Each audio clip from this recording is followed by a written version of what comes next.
વિગતવાર સમાચાર જોઈએ તો અમદાવાદ પ્લેન ક્રેશ દુર્ઘટનામાં ટિફિન કોન્ટ્રાક્ટરનો બચાવ થયો. વેસ્ટમાં કામ કરતા ટિફિન કોન્ટ્રાક્ટરનો આબાદ બચાવ થયો. ટિફિન કોન્ટ્રાક્ટરે દુર્ઘટના સમયની પરિસ્થિતિ વર્ણવી છે. પ્લેન અથડાયા સાથે જ બિલ્ડિંગ ધ્રુજી ઉઠી હતી. હું જમવા બેઠો હતો અને તાત્કાલિક ત્યાંથી ભાગ્યો. બિલ્ડિંગમાં લગભગ 25 સ્ટુડન્ટ અને સ્ટાફ હશે.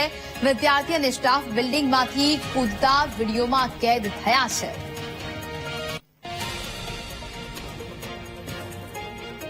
તો આ દ્રશ્યો સામે આવી રહ્યા છે કે જ્યાં આ મેસમાં વિદ્યાર્થીઓ અને ડોક્ટરો જમવા બેઠા હતા અને તે સમયે અફરાતફરીનો માહોલ જોવા મળ્યો. લોકોએ બિલ્ડિંગમાંથી જે સાડી બાંધીને નીચે ઉતરવાનો પ્રયાસ કર્યો હતો. લોકો આ બિલ્ડિંગ પરથી જીવ બચાવવા માટે કૂદી પડ્યા હતા. સવારે 1:40 કલાકે અમદાવાદથી લંડન જતી ફ્લાઇટ મેઘાણીનગર વિસ્તારમાં ક્રેશ થઈ અને જે મેસ હતી એ તે મેસમાં વિમાનનો ટેલનો ભાગ ફસાઈ ગયો હતો. એ મેસમાં કામ કરનાર વ્યક્તિ નરેશ પટેલ આપણી સાથે છે. સમગ્ર ઘટનાનું વર્ણન કરશે. સમગ્ર ઘટના કઈ રીતની હતી? જયારે ટેલ મેસમાં ટકરાઈ ત્યારે કઈ રીતની પરિસ્થિતિ હતી? ત્યારે હું જમીને બસ જસ્ટ ઉભો થયો અને બહાર આવ્યો ગેટ પાસે. ટકરાઈ જાય મેસનો જે પાછળનો ભાગ બિલ્ડિંગ વિમાનનો એ પાછળથી વંટોળ આવ્યો. એટલે મેં કહું વરસાદની માહોલ છે તો આપણને એમ કે વંટોળ આવ્યું હશે. તો પછી ધડામથી પાછળ અવાજ આવ્યો કે ભાઈ જે બી અવાજ છે. જે પાછળ વળીને જોયું તો પાછળથી બી માટીના દિવાલો ધ્વસ્ત થવાના હિસાબે પાછળથી બી માટી એટલી ઉડી અને એટલી વારમાં તો આગના ગોળા બી ચાલુ થઈ ગયા ફ્યુલના હિસાબે.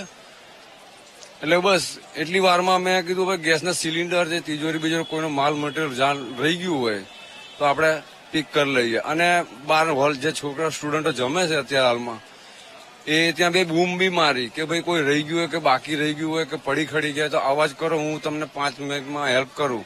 પણ કોઈ અવાજ આવ્યો નહીં. એટલે પછી એટલી વારમાં અમે બહાર નીકળ્યા તો સ્ટુડન્ટ બે અંદર રસ્તામાં પડ્યા હતા. એને બહાર કાઢ્યા. ઓન ધ સ્પોટ તો 7 મિનિટમાં એરપોર્ટનો ફોર્સ આવી ગયો હતો. પછી એનડીઆરએફ ટીમ આવી. એનડીઆરએફ ટીમ આવી એ અરસામાં અમે જસ્ટ 10 છોકરા ચડ્યા ઉપર. પણ કાટમાળને હિસાબે એ જે છોકરા ડટા અમે તાકાત કરી પણ કોઈ નીકળ્યા નહીં. એટલે પછી એનડીઆરએફ જસ્ટ જવાન હતો. બધા માસી નીકળી ગયા. ઉપર એક માસી હતા એવી આફડા ફાફડા એને જે ચાલી શકાતું નથી. જસીબેન કરીને છે જે એમને બી દોડાતું નહોતું પણ પગમાં પ્લાસ્ટિક શેડની જે સીટો હતી, કાચ હતા કે જે બી પતરા બતરા વગેરે હતું એની ઉપરથી અમે દોડ્યા વગર ચપ્પલ ને બધું. એમને બી શ્વાસની તકલીફ એ દોડ પડી કે હતા એટલે અમે બી એનો હાથ પકડી લીધો. મેં મારી વાઈફે.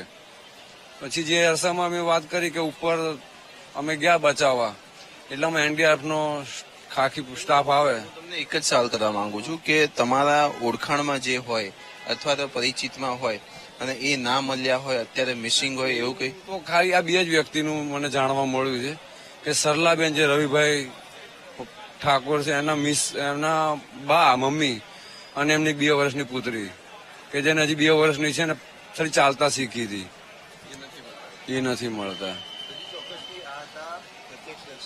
કે જોએ કહ્યું કે પરિસ્થિતિ જ એટલી ગંભીર હતી કે કંઈ ખબર પડે તેવી હતું નહીં. કેન્ટીનમાં અને મેસમાં જે પણ ગેસના બાટલા હતા તે તમામ બાટલાનું જે મેન સ્વિચ તે જ બંધ કરી દેવામાં આવી હતી અને તેને બહારની બાજુ ખસેડી દેવામાં આવ્યા હતા. પરંતુ હજી તેમના પરિચિતમાં જે 2 વ્યક્તિ છે તેની ભાળ મળી નથી. એટલે કે ઘટનાને લગભગ હવે 5 દિવસ જેટલો સમય વીતી ચૂક્યો છે તેમ છતાં પણ હજી 2 લોકોની ભાળ મળી નથી. ત્યારે તેમાં તે ક્યારે ભાળ મળશે એ બાબતે પણ સાથીદારો ચિંતિત હોય તેવું લાગી રહ્યું છે. કેમેરામેન અજય પટેલ સાથે પાર્થ જાની, વીટીવી ન્યૂઝ, અમદાવાદ.